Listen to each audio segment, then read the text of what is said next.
Half a day, I'm Nestor Leconte with the Pacific Daily News. Here are today's top stories from the PDN Newsroom.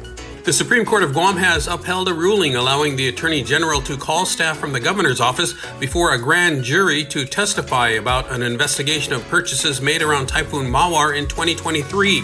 Issued on New Year's Eve, the ruling does not name the governor's office in the case, and most records related to the original subpoena in the Superior Court of Guam were sealed as of Thursday. But a record related to the subpoena in the Superior Court identifies Adelup and the Office of the Attorney General as parties in the case.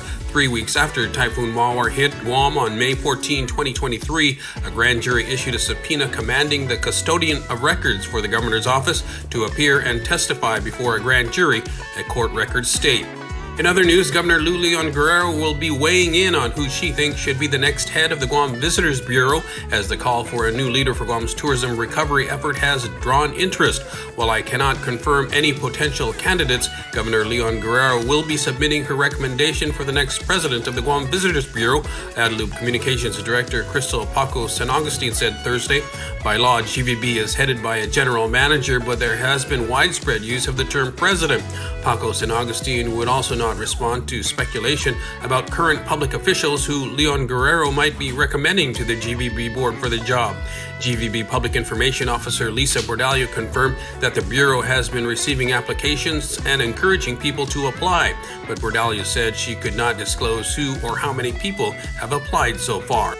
And finally, the AG's office on Thursday announced it will immediately seek out and ticket illegal panhandling activity at all of Guam's intersections as part of Phase 1 of its amped-up enforcement of panhandling laws. It also put up billboards as part of what it labels as the Panbusters campaign. The AG's office in a release said, despite Attorney General Douglas Moylan announcing the active enforcement of Guam's panhandling laws on March 6 of 2023, people continue to do it at intersections around the island. Fireworks displays seen lighting up the sky in Jigo, Dededo, and Manila on New Year's Eve were not permitted by the Guam Fire Department, and individuals were transported to local hospitals after two separate fireworks-related incidents, according to GFD. Numerous aerial fireworks displays around Jigo were caught on camera and observed by the Pacific Daily News at the stroke of midnight on January 1st, while PDN letter writer Dave Duenas reported fireworks displays around Dededo and the Lady Heights area of Manila.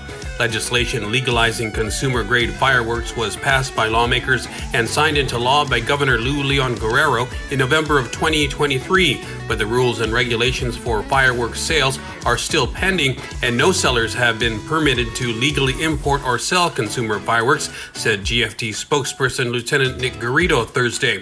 Further, any fireworks launched into the sky are not consumer-grade, but qualify as display fireworks, which require a permit and inspection by GFT to operate, according to Garrido.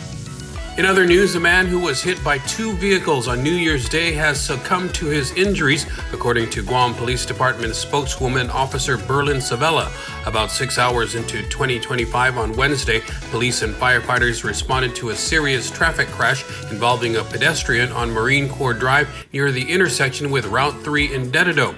Investigators said a man was attempting to cross the street at a location other than the crosswalk when he was struck by a GMC truck traveling south in the inner lane of Route 1. The truck's driver did not stop, and the pedestrian was struck again by a dark-colored SUV also traveling southbound, which also fled the scene. GPD's Guam Highway Patrol Division has assumed control of the investigation.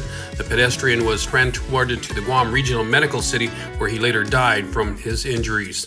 And finally, online posts have circulated about residents purchasing Jufran and UFC branded banana ketchup and Mang Tomas sauces. One local shop even announced it had restocked these items on its shelves, but the items are still not allowed for sale in stores, according to the Guam Department of Public Health and Social Services. We will be contacting retailers and seek their voluntary removal of these products from the import alert, Public Health Director Teresa Areola said. These sauces were part of the U.S. Food and Drug Administration's import alert list issued in March of 2024. The FDA restricted the import of certain banana ketchup and other Filipino condiments because some of their ingredients exceed permissible levels. For more of these stories, go to GuamPDN.com and follow us on social media.